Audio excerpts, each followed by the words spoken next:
हम सब सबसे पहले स्कूल जाते हैं और वहाँ हमारी पढ़ाई की शुरुआत होती है। फिर अगर हम लकी हैं तो फिर कॉलेज जाते हैं और वहाँ और भी ज़्यादा कड़ी मेहनत करते हैं और भी ज़्यादा पढ़ाई करते हैं।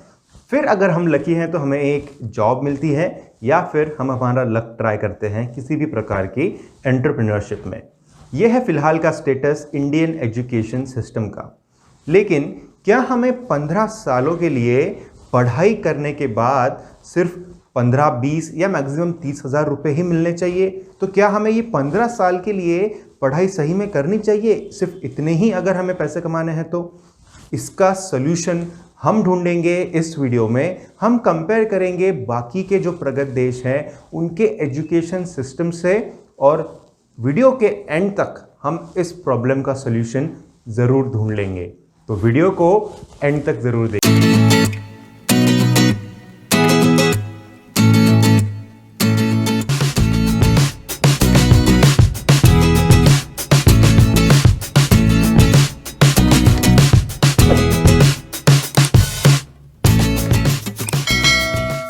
इस प्रॉब्लम का सॉल्यूशन डिपेंड करता है कि ग्रेजुएशन के लिए हम कौन सी डिग्री चुनते हैं एज अ स्टूडेंट, हम कौन सा प्रोफेशन चुनते हैं जब हम हमारे 12th स्टैंडर्ड से पास आउट हो जाते हैं। इलॉन मस्क जो कि एक बिलियनियर है, वो किसी भी इंसान को उसकी डिग्रीज से नहीं आंकते, यानी उनके लिए ये मायने नहीं रखता है कि उनका कोई भी एम्प्लॉय है वो स्कूल गया है, कॉलेज गया है या उसके पास कौन सी डिग्री है। तो इलॉन मस्क ने ये डिक्लेयर कर दिया है कि टेस्ला के लिए अगर आपको काम करना है तो आपके पास किसी भी प्रकार की डिग्री रहने की ज़रूरत नहीं है, या फिर किसी भी specialisation education point of view से रहने की ज़रूरत नहीं है। तो फन फैक्ट ये है दोस्तों कि दुनिया की सबसे बड़ी मोटर कंपनी में भी आप काम कर सकते हैं अगर आपके पास किसी भी प्रकार की डिग्री नहीं है फिर भी। अब बात करते हैं कुछ स्टैटिस्टिक्स की। तो भारत में ग्रेजुएशन करने के बाद जो स्टूडेंट्स हैं उनका अनएम्प्लॉयमेंट रेट जो है वो 18.5% है। अब इसी को अगर हम कंपेयर करते हैं जो यूएसए में स्टैटिस्टिक्स है उससे, तो यूएसए में बैचलर्स डिग्री होल्डर स्टूडेंट्स जो है उनमें अनएम्प्लॉयमेंट रेट जो है वो 2.1% है।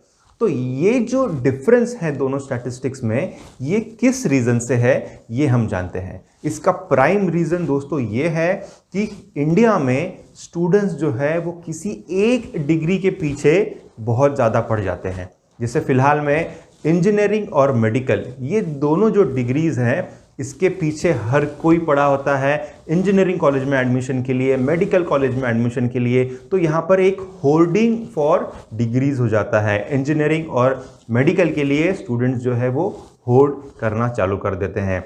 लेकिन अगर आप बाकी देशों में सिचुएशन समझे तो सिचुएशन कुछ इस प्रकार है कि यूएसए का अगर हम एग्जाम्पल लेते हैं तो वहाँ पर अगर आपके पास कारपेंट्री में एक डिग्री है तो उसको इक्विवेलेंट समझा जाता है इंजीनियरिंग डिग्री से। मतलब a degree in carpentry is equivalent to a degree in engineering.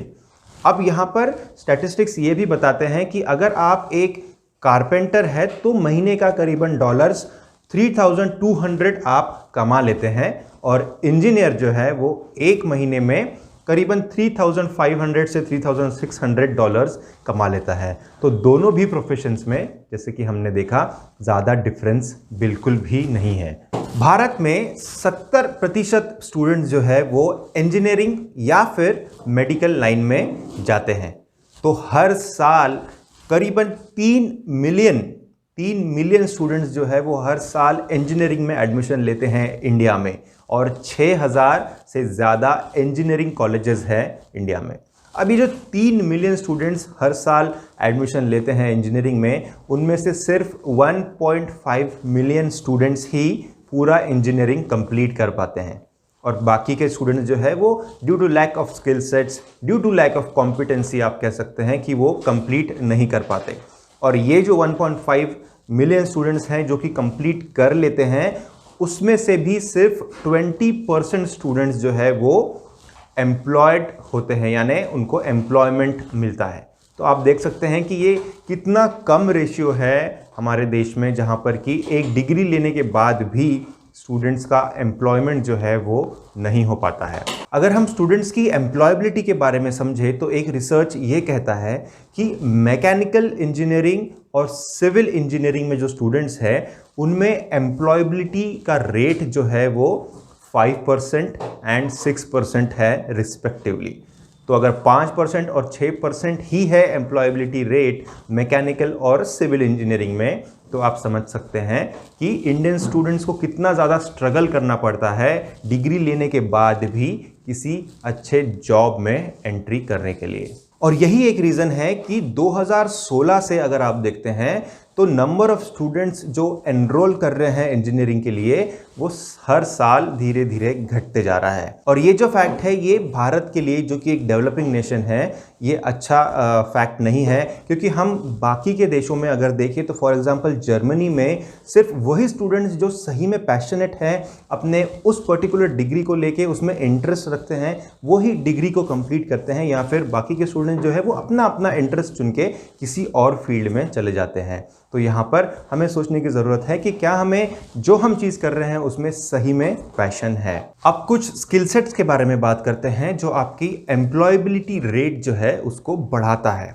तो पहला है राइटिंग एंड स्पीकिंग स्किल्स। अगर आप लिखने में अच्छे हैं, आप अच्छे ब्लॉग्स लिख सकते हैं, आप आर्टिकल्स लिख सकते हैं, या फिर आपका कम्युनिकेशन अच्छा है जहां पर कि आप सामने वाले के सामने आपका पॉइंट ऑफ व्यू प्रेजेंट कर पाते हैं बाय वे ऑफ राइटिंग और बाय वे ऑफ कम्युनिकेशन, तो आपका एम्प्लॉयबिलिटी फैक्टर जो है वो बढ़ जाता है। दूसरा पॉइंट, टीम वर्क।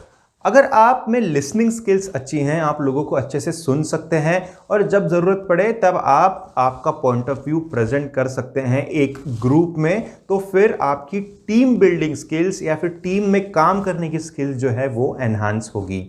ये जो एस्पेक्ट है ये काफ़ी एमएनसीज ढूंढती हैं अपने एम्प्लॉयज़ में, जहाँ पर कि एम्प्लॉयज़ जो है वो पूरे टीम का दारोमदार अपने ऊपर ले करके रिस्पॉन्सिबिलिटी के साथ काम कर सकता है। और तीसरा पॉइंट है रिसर्च। अगर आप आपके एकेडमिक्स में, आपके एकेडमिक रिकॉर्ड्स में या किताबों में जाकर के एक पैशन ढूंढ सकते हैं किसी एक सब्जेक्ट को लेकर के, तो फिर आप आपकी रिसर्च की स्किल्स को बढ़ा सकते हैं। और ये बहुत यूज़फुल है हमारे देश के लिए, क्योंकि हम जानते हैं कि रिसर्च में थोड़ा पीछे है India as compare to the other European markets. तो ये 3 पॉइंट्स अगर आप आपके स्किल सेट्स में लाते हैं तो आपका एम्प्लॉयबिलिटी रेट जो है वो बढ़ जाएगा। बिल गेट्स, जो कि दुनिया के सेकंड सबसे अमीर इंसान हैं, वो खुद एक कॉलेज ड्रॉप आउट है। मार्क जकरबर्ग, वो भी एक कॉलेज ड्रॉप आउट है। इनफैक्ट ये दोनों जो है ये कंसिडर किए जाते हैं कि हार्वर्ड के सबसे सक्सेसफुल ड्रॉप आउट्स में से है। हम जानते हैं कि अगर आप कोई भी चीज़ को सीखना चाहते हैं तो फिर आप वहाँ से अर्निंग कर सकते हैं, लेकिन अगर आप सिर्फ कमाने के लिए किसी चीज़ में घुसते हैं तो फिर वहाँ पर सीखना मुश्किल हो जाता है, और फिर एंड में आप वहाँ से आपकी जो कमाई है वो भी आप देखेंगे कि धीरे धीरे कम हो जाती है। इसलिए कहा जाता है कि if you learn then only you will earn. और आजकल एम्प्लॉयर जो है वो डिग्री के अलावा बाकी भी काफ़ी सारी चीज़ों को इम्पोर्टेंस दे रहे हैं और वेटेज दे रहे हैं। तो कुछ चीज़ें हैं जो मैं आपके साथ शेयर करूंगा। पहला है एक्सपीरियंस। एम्प्लॉयर्स एक्सपीरियंस के ऊपर ज़्यादा फोकस करते हैं रादर दैन कि किसी इंसान के पास किस प्रकार की डिग्रीज़ है या उसका एजुकेशन क्या है। तो आप अगर एक्सपीरियंस गेन करते हैं आपके फील्ड में तो फिर आपको एम्प्लॉयर्स का ध्यान ज़्यादा मिलेगा। और आजकल एम्प्लॉयर्स भी जो है वो काफ़ी सारी और चीज़ों के ऊपर अपना वेटेज दे रहे हैं जब वो किसी भी एम्प्लॉय को चुनते हैं। अपार्ट फ्रॉम डिग्रीज या फिर एजुकेशन, वो बाकी भी स्किल सेट्स देखते हैं। तो उनमें से कुछ 4 चीज़ें मैं आपके साथ शेयर करूंगा। पहला है एक्सपीरियंस। अगर किसी बंदे के पास में किसी भी प्रोजेक्ट में काम किया हुआ एक्सपीरियंस है या फिर प्रीवियसली अगर जॉब किया है तो उसको एम्प्लॉयर्स ज़्यादा प्रेफर करते हैं, और फिर वो डिग्रीज और फिर वो एजुकेशन जो भी उसने लिया है उसके ऊपर ज़्यादा वेटेज नहीं होता है। सेकंड पॉइंट है ऑन जॉब ट्रेनिंग्स। अगर आपको कोई भी एक ऐसा जॉब मिलता है जहां पर कि वो ऑन जॉब ट्रेनिंग प्रोवाइड करते हैं तो वहां पर आप वो जो स्किल सेट हैं उसको सीख सकते हैं। ऐसा अगर ऑन जॉब ट्रेनिंग आपके पास में ऑलरेडी है तो फिर आपको एम्प्लॉयर्स का ध्यान ज़्यादा मिलेगा, या फिर अगर आप ऑलरेडी हायर हो चुके हैं तो फिर कंपनीज खुद के तरफ से भी ऑन जॉब ट्रेनिंग प्रोवाइड करती है अपने एम्प्लॉयज़ को। Third point is outside training and certifications. On job training जो कि कंपनी के कैंपस में होता है, उसके अलावा भी बाहर से भी ट्रेनिंग दिया जाता है स्टूडेंट्स को या फिर एम्प्लॉयज़ को, उसके ऊपर भी ज़्यादा कॉन्सेंट्रेट करते हैं आजकल के एम्प्लॉयर्स। और इसी के साथ कुछ टिप्स के बारे में बात करते हैं जो आपको हेल्प करेगी एक जॉब पाने के लिए विदाउट होल्डिंग एनी डिग्रीज। तो पहला है डूइंग ऑनलाइन सर्टिफिकेशंस। जैसे कि हमने बात की, बहुत सारे वेबसाइट्स हैं जहां पर आप ऑनलाइन सर्टिफिकेशंस ले सकते हैं। Second is doing on job trainings या फिर आउटसाइड ट्रेनिंग्स, तो आप ऐसे ट्रेनिंग्स भी ले सकते हैं। और थर्ड इज डूइंग इंटर्नशिप्स और वॉलंटियर एक्टिविटीज़। तो काफ़ी सारी कंपनीज है जो आपको इंटर्नशिप्स प्रोवाइड करती हैं। आपके स्किल सेट्स के हिसाब से आप इंटर्नशिप्स ले सकते हैं। अब कुछ करियर्स के बारे में बात करते हैं जिसके लिए आपको किसी डिग्री की ज़रूरत नहीं पड़ेगी। पहला है stock market professionals. Stock market में अच्छा इनकम जनरेट करने के लिए आपको सही तरीके की ट्रेनिंग और वहाँ पर एक्सपीरियंस रहना बहुत ज़रूरी है। टेक्निकल एनालिसिस और फंडामेंटल एनालिसिस, ये दो फील्ड्स ऐसी है जो आपको हेल्प करेगी एक रेगुलर इनकम जनरेट करने के लिए स्टॉक मार्केट से। तो स्टॉक मार्केट प्रोफेशनल्स अगर आपको बनना है तो एक ऐसा फील्ड है जो आपको किसी डिग्री की डिमांड नहीं करता। सेकंड प्रोफेशन है एक सोशल मीडिया इन्फ्लुएंसर की। सोशल मीडिया इन्फ्लुएंसर जैसे हम जानते हैं काफ़ी सारे आज हम इंस्टाग्राम, ट्विटर, यूट्यूब पे देखते हैं कि जो सोशल मीडिया इन्फ्लुएंसिंग का काम करते हैं और जिन्हें बहुत सारे फॉलोअर्स या फिर सब्सक्राइबर्स रहते हैं। आगे चल के आप आपके फॉलोइंग को ट्रेनिंग्स या फिर गुड्स सेल कर सकते हैं और वहाँ से काफ़ी अच्छी इनकम जनरेट कर सकते हैं। आपको आपकी कंसिस्टेंसी और फ्रीक्वेंसी जो है एंगेजमेंट की आपके ऑडियंस के साथ में, वो हमेशा बरकरार रखनी चाहिए। थर्ड प्रोफेशन जो मेरे ध्यान में आ रहा है वो है ट्रैवल एजेंट का। अगर आप एक ट्रैवल एंथुजियास्ट हैं और आप कुछ वैल्यू दे सकते हैं आपके फेलो ट्रैवलर्स को, तो ये बिजनेस आपके लिए बहुत अच्छा अर्निंग अपॉर्चुनिटी प्रेजेंट करेगा। और फोर्थ प्रोफेशन जो ध्यान में आ रहा है वो है रियल इस्टेट एजेंट। इसके लिए जैसे मैंने कहा कि किसी भी एजुकेशन की ज़रूरत नहीं है, लेकिन काफ़ी सारी स्किल सेट्स की ज़रूरत पड़ेगी। यहाँ पर आपको एक बहुत अच्छा टीम मैन बन के रहना पड़ेगा जब आप इस प्रकार का प्रोफेशन चुनते हैं। तो ये 4 प्रोफेशंस है फ्रेंड्स जो आपको किसी भी डिग्री की डिमांड नहीं करते और ये आप खुद के बलबूते पे कर सकते हैं।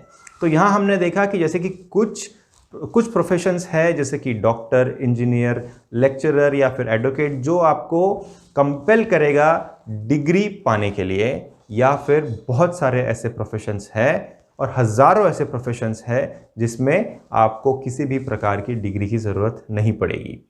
तो आपको चुनना है कि आपको आपके लाइफ में फाइनेंशियल फ्रीडम किस प्रकार से पाना है। अगर आपको वीडियो पसंद आया होगा, आपको वैल्यू एडिशन हुआ होगा कुछ, तो लाइक ज़रूर करिए वीडियो को और सब्सक्राइब करिए चैनल को और शामिल हो जाइए हमारी जर्नी में टुवर्ड्स फाइनेंशियल इंडिपेंडेंस।